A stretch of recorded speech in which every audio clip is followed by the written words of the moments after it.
Olá, boa noite. Os destaques do TVU Notícias de hoje têm os impactos e reflexos do calor e das altas temperaturas na cidade e região. O número de queimadas e incêndios aumentou e nos hospitais os casos de câncer de pele também cresceu. Em nosso estúdio tem dicas e informações sobre os direitos da pessoa que tem câncer. E mais, a programação do Circuito Universitário da UFO, que leva mais cultura para todos os campi da universidade. Fique comigo que o TVU Notícias começa agora.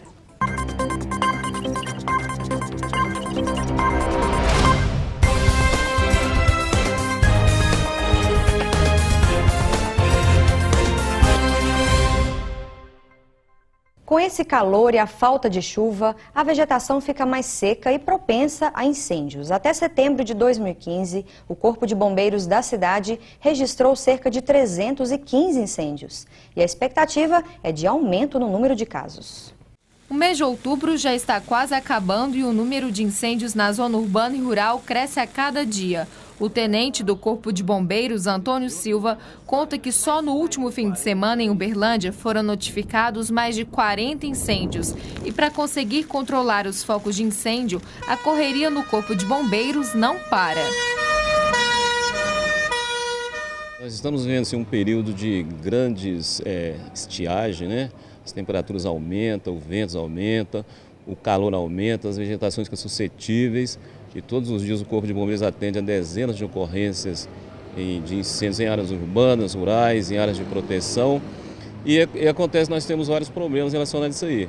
É a saúde do ser humano em relação à atmosfera que fica poluída, o próprio meio ambiente, aos animais e que são vítimas aí de ações que infelizmente na maioria das vezes são provocadas pelo homem mesmo. Durante a gravação, nossa equipe de reportagem presenciou um incêndio de grandes proporções próximo ao anel viário Contorno Sul.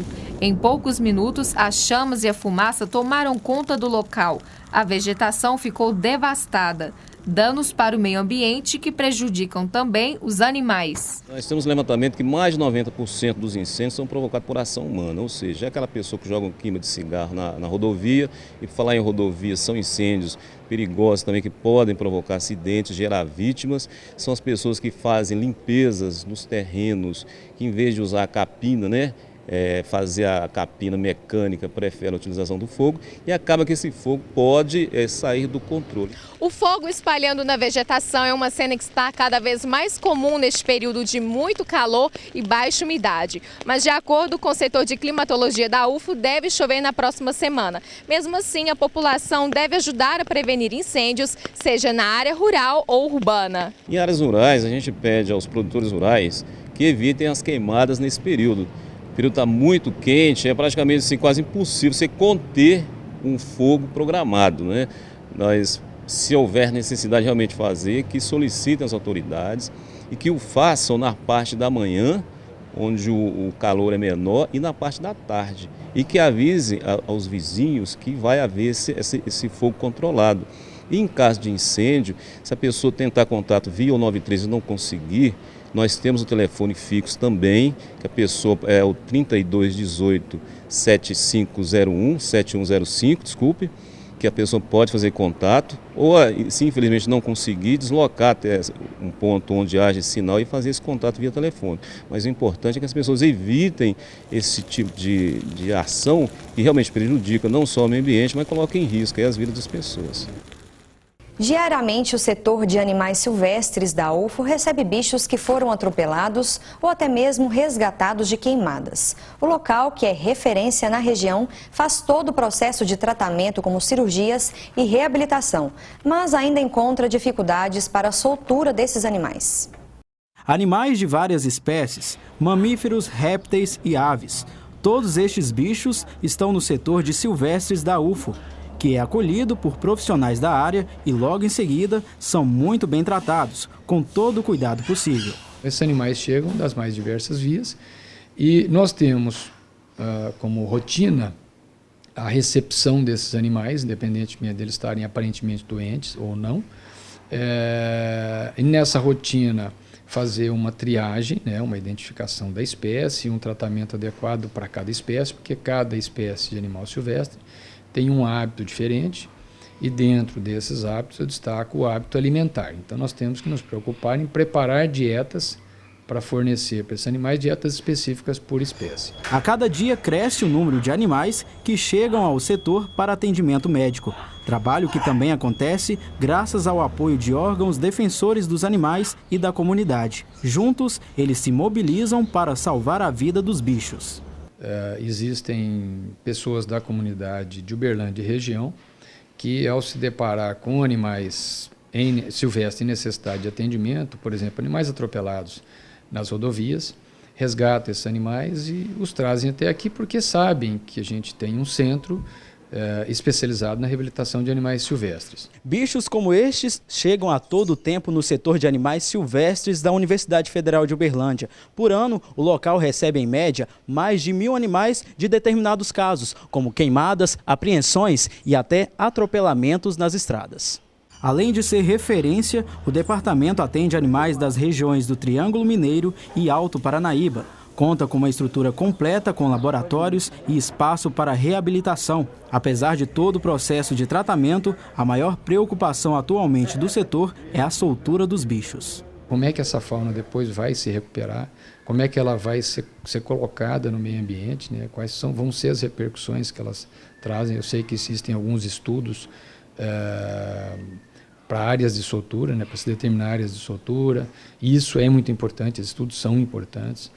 Assim como são importantes também o acompanhamento veterinário, né, durante a soltura, algum tempo depois, para saber se aquele animal se adaptou, se ele vem se alimentando, se ele vem se reproduzindo, se ele morreu, por que ele morreu, se foi em decorrência de alguma doença adquirida lá ou levada daqui. Agora vamos à previsão do tempo para esta quinta-feira. Apesar do calor, máxima de 36 graus, tem uma pequena chance, inferior a 30%, de pancadas de chuva no período da tarde. Vamos conferir a temperatura em outros municípios.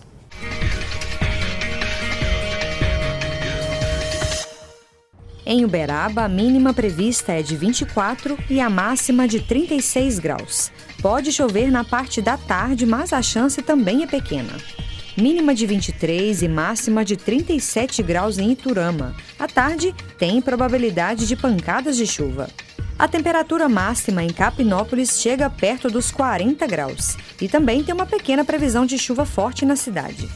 Muito calor em Planura, máxima de 37 e mínima de 22 graus. E a chuva também pode chegar nesta quinta-feira. A Diretoria de Sustentabilidade Ambiental promove no dia 28 de outubro uma audiência pública para apresentar a proposta do Plano de Logística Sustentável da UFO. A ideia é promover a participação da comunidade acadêmica com debate, críticas e sugestões que colaborem com a composição e aprovação do plano, ferramenta que permite estabelecer práticas de sustentabilidade e racionalização de gastos e processos na administração pública. A atividade será às 2h da tarde no auditório da Biblioteca do Campus Santa Mônica. Não é necessário fazer inscrição. E depois do intervalo, o aumento do número de casos de câncer de pele em todo o estado. Você sabe quais são os direitos assegurados à pessoa que tem câncer? É o que você confere daqui a pouquinho no TVO Notícias.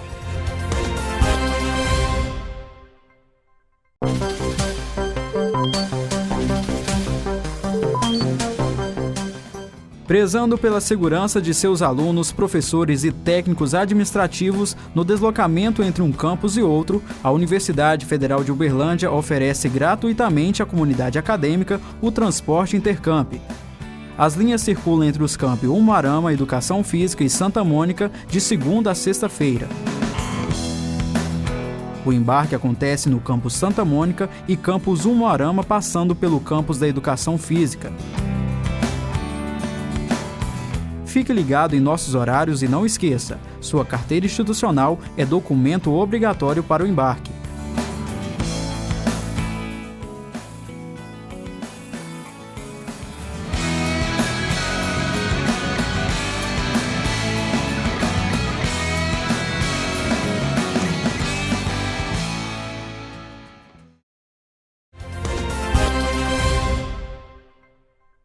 A exposição excessiva à luz do sol acelera os efeitos da radiação, o que pode causar câncer de pele. Segundo o levantamento do Instituto Nacional do Câncer, 200 mil casos do tipo mais grave foram diagnosticados no ano passado no país. 10% foram em Minas Gerais. O protetor é indispensável. Os filtros solares são preparações para uso na pele. Reduzem os efeitos da exposição ao sol e da radiação ultravioleta, que causam problemas. O câncer de pele, que aparece aos 50 anos de idade, começa a se formar por volta dos 18 anos de vida. É o efeito cumulativo da radiação solar. Alerta que alguns tipos, como o melanoma, por exemplo. Então, para a gente identificar o melanoma, normalmente ele é uma pinta que se modifica. Então, se ela for pequenininha, tudo bem. Se ela for redondinha, ainda vai.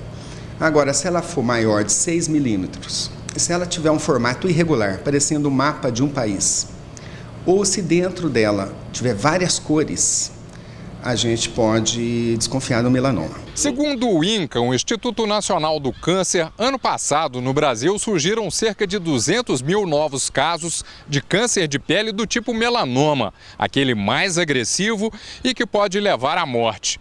Desse número, cerca de 20 mil casos foram só aqui em Minas Gerais. Por isso, os médicos alertam para que a proteção comece já no período da infância. Ele tem várias origens, a cor da pele, a pessoa mais clara e o ambiente que ela vive, né? No caso do nosso, o ambiente tropical. A altitude também afeta, né? Tem menos atmosfera e é mais perto do sol.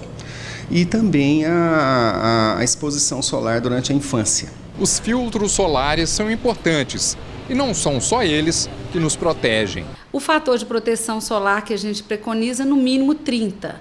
O filtro solar com base, ele diminui a absorção de luz visível, que é a luz do computador, onde hoje nós estamos em contato direto com a luz do celular e dos iPads e do próprio computador. Por outro lado, o corpo humano precisa do sol, mas na medida certa. Que a vitamina D ela tem que ser absorvida pelo nosso corpo. Praticamente a gente não tem alimentos que tenham a vitamina D, então a gente precisa tomar sol todos os dias, ou no mínimo 5 vezes ao dia, de 15 a 30 minutos.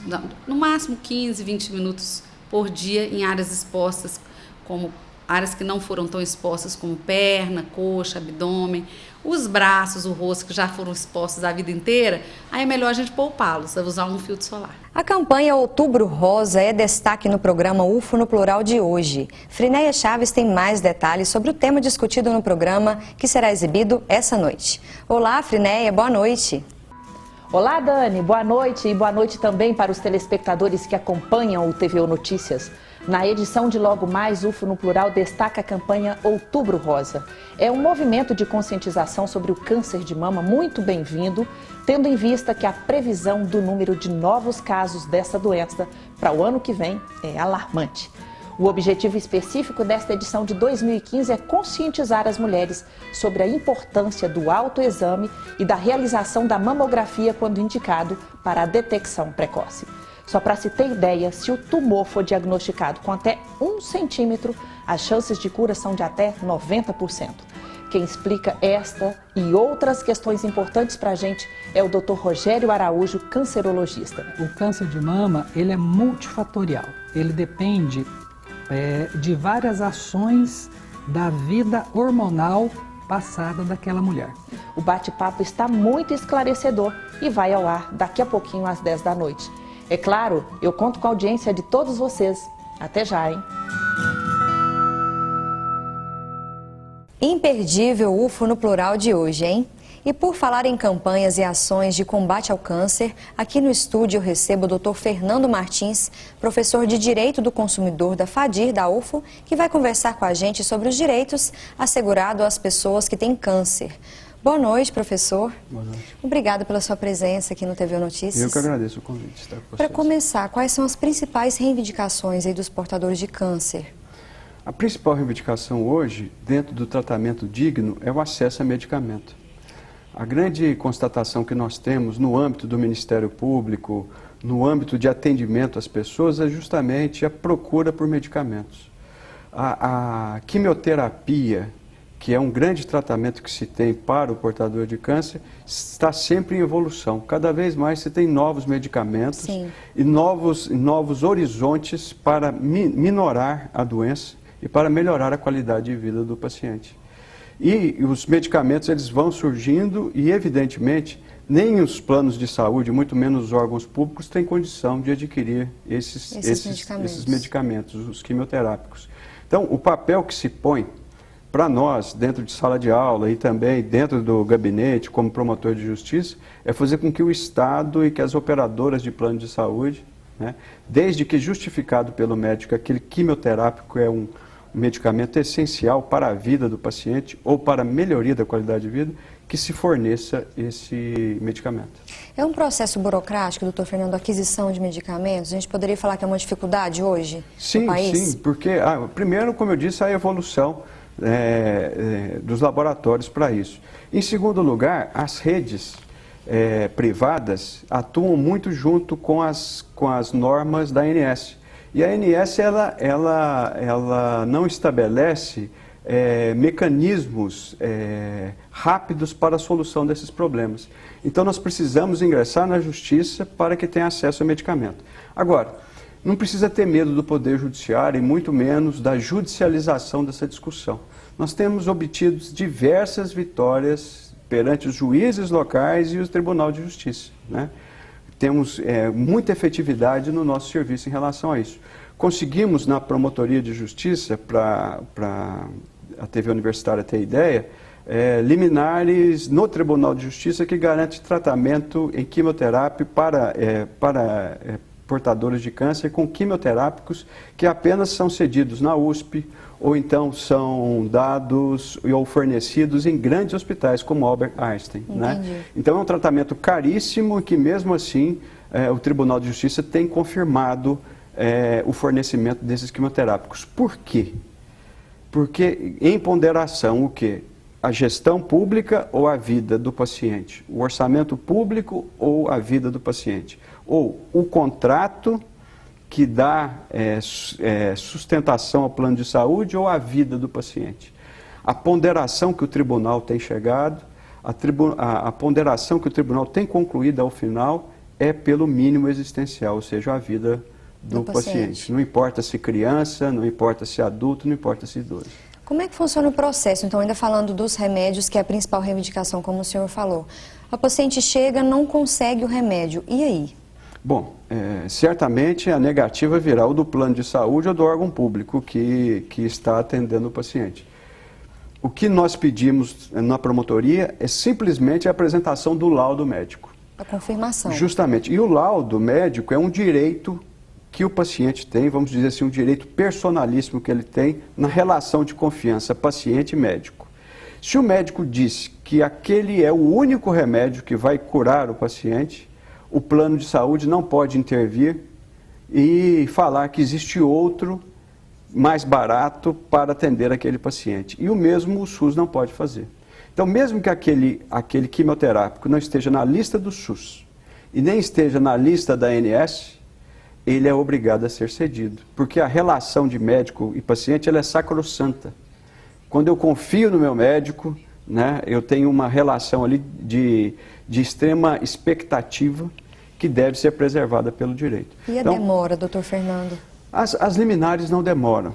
A rigor, podemos ter a primeira decepção, que é o indeferimento do juiz, mas os tribunais têm cedido aos recursos e aos laudos. E também eu posso dizer com tranquilidade que o Superior Tribunal de Justiça e o Supremo, inclusive agora pelo medicamento que a USP está cedendo, né, deu uma demonstração clara de que o direito à vida é um direito fundamental que garante o mínimo existencial, o piso vital mínimo, né, e em função disso os contratos e a gestão pública têm que ceder à necessidade do paciente. Agora falando dos outros direitos, porque são vários, né? A gente tem que destacar, porque às vezes a pessoa que tem câncer não conhece, né, doutor Fernando?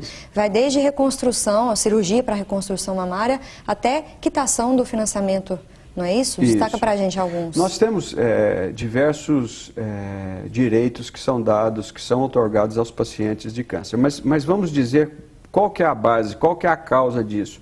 É a situação dele de hipervulnerabilidade. Ele já é um vulnerável enquanto consumidor, ele já é um vulnerável enquanto cidadão. Mas quando ele está naquela situação de saúde que se retira dele a igualdade com o cidadão que não tem o câncer, ele está em uma outra situação. Outro patamar. Outro patamar, que se chama hipervulnerabilidade. E nessa situação ele vai alçar outros direitos de acordo com a legislação.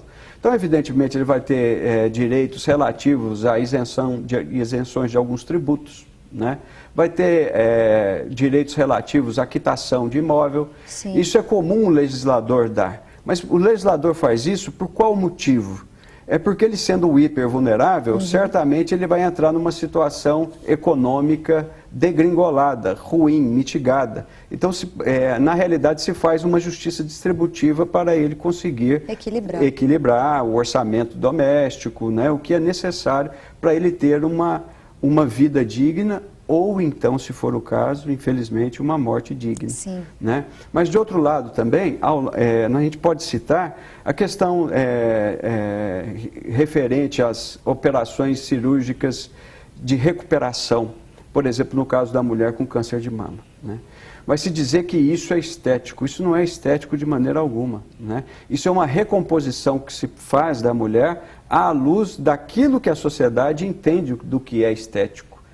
Quem é doente, nesse caso, é a sociedade que exige da pessoa um padrão de beleza, exige um perfil social. Né? Então, a mulher que foi acometida de câncer, evidentemente o homem também, tem direito a toda a recomposição naquilo que foi possível, com tecidos, né? Com órgãos, a depender do caso, justamente para ter aquela qualidade de vida. Né? Quando se fala em saúde, o assunto é interminável.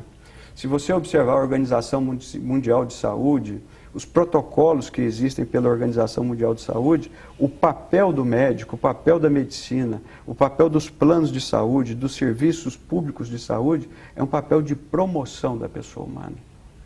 Então, é por isso que os nossos idosos, as nossas crianças e as pessoas que são consideradas deficientes ou doentes, elas têm todo um sistema normativo de proteção. Tá certo. Muito obrigada pela sua participação aqui no TV Notícias. A gente volta em outro momento para conversar sobre esse assunto. Tá certo. Eu agradeço e coloco a promotoria e o Ministério Público à disposição, porque eu sei da importância de órgãos públicos para ajudar as pessoas nesse momento. Com certeza. Muito obrigada, professor. Eu que agradeço.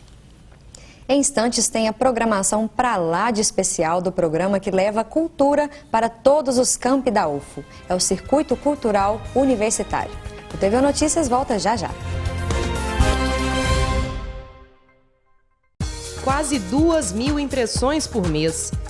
Esse é o volume de material produzido pela divisão gráfica da UFO, que é responsável por quase todas as publicações da instituição, como livros, periódicos, cartões e folders.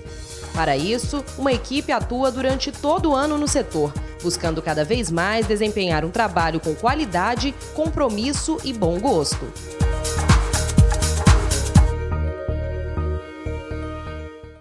O curso técnico em análises clínicas da UFO habilita profissionais para atuar em diversos ambientes de trabalho, como hospitais públicos e privados, e laboratórios de análises clínicas, com procedimentos como coleta e análises microbiológicas, morfológicas, químicas e físicas de fluidos e tecidos orgânicos. Seja um técnico de análises clínicas. Venha para a UFO. E agora o assunto é atividade física, esporte. Todo mundo sabe que fazer exercícios faz bem à saúde física e mental. Mas será que essa prática desde cedo, conhecida como esporte precoce, também faz bem? E quem conversa com a gente sobre esse tema é o fisiologista de exercícios Guilherme de Agostini. Boa noite, Guilherme. Obrigada pela presença aqui no TV Notícias. Boa noite, eu que agradeço o convite. Primeiramente, a gente precisa separar que existe inicialização precoce e especialização precoce. São duas coisas diferentes, não é, professor? Sim, são bem diferentes. Apesar de as duas poderem iniciar na mesma idade, iniciação precoce quer dizer que a criança, por exemplo, ela vai iniciar a prática de esporte, mas não necessariamente especifica que é um esporte só. Então, tem vários exemplos aí já no Brasil, no mundo, de crianças que fazem diversos esportes ao mesmo tempo. Cedo, né? É, diferente da especialização, que é um exemplo claro, por exemplo, do tênis. A criança inicia com 4, 5 anos com aula de tênis e fica só praticando o tênis, entre aspas, por resto da vida. O que é recomendado? O recomendado é sempre a iniciação precoce de vários esportes. Por quê? Porque cada esporte tem um padrão motor diferente. Por exemplo, os gestos motores para jogar futebol é diferente do vôlei, que é diferente do judô. E quanto maior o número de gestos motores que a criança pratica numa fase de crescimento, ela vai aprender mais, então ela vai ter um desempenho motor melhor. E isso, com certeza, lá na frente, para a hora que a criança estiver no momento de especializar, todo esse vocabulário motor, ele vai ser útil para ela ser uma criança diferenciada, um adulto diferenciado na prática do esporte, que ele escolheu para ser o esporte realmente de competição dele. Existe, por exemplo, um estudo recente da Universidade de Loyola, em Chicago, professor, que fala que crianças que têm essa especialização alta, que a gente conversou no início, têm 36% mais risco de sofrer uma lesão por conta disso. Fisicamente falando, é verdade? Sim, e aí, na verdade são dois problemas. O primeiro é que se eu especializo, eu fico só praticando aquele esporte que tem só aquele padrão motor. Então eu passo a repetir muito mais gestos da mesma maneira. Então eu vou criar um desgaste por basicamente só ter uma mecânica de movimento. Segundo, a aderência ao programa de treinamento ela é reduzida, porque, entre aspas, as crianças, o adolescente, o adulto, ele enche o saco de ficar fazendo a mesma coisa. Guilherme, além das lesões que a gente conversou aqui, né, de acordo com esse estudo aqui da Universidade de Loyola, quais as outras consequências aí desse esporte precoce, no caso especializado, que a inicialização é recomendada, né? Sim, mas independente de ser inicialização ou especialização, o excesso de prática causa um problema que, na verdade, não é lesão. Mas é uma situação interessante porque retarda o crescimento naquele momento. Da criança. Então, um gasto energético muito acima do normal na fase de crescimento faz com que a criança ela desenvolva menos naquele momento e que quando aquela atividade é retirada, né, por exemplo, umas férias do treinamento, a criança passa a desenvolver de forma muito rápida. Ainda carece de estudos se isso é prejuízo ou não, ou só foi uma situação momentânea. Mas esse fato é bem realidade. Então não é tão indicado, digamos assim, para finalizar, né, professor? Eu creio que alguma consequência negativa deve ter. Vai ter. Então tem que ter um equilíbrio aí entre prazer de fazer o exercício e sobrecarga de treinamento e exercício. Tá certo. Obrigada pela sua participação, professor. E eu que agradeço.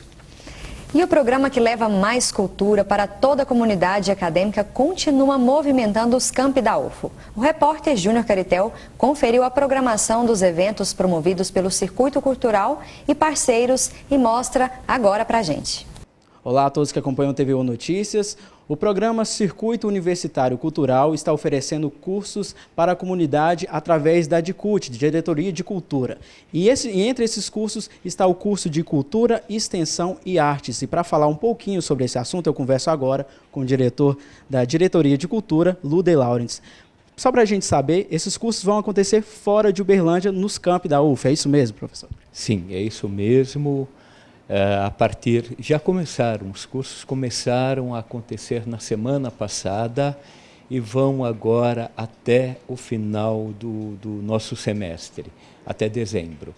E a ideia foi essa mesmo, sabe? Assim, dentre vários projetos que compõem o Circuito Universitário Cultural, nós pensamos assim, como Monte Carmelo, Patos de Minas e Ituiutaba não têm cursos de formação artística, por que não vamos, então, levar, através aqui do IARTE, através da arquitetura, urbanismo e design, e também das ciências sociais, cursos sobre formação, nessa contribuição informação, capacitação. E dentro dessa programação, o que está programado, quais são as atividades desses cursos? Um dos microprojetos é um museus em itinerância.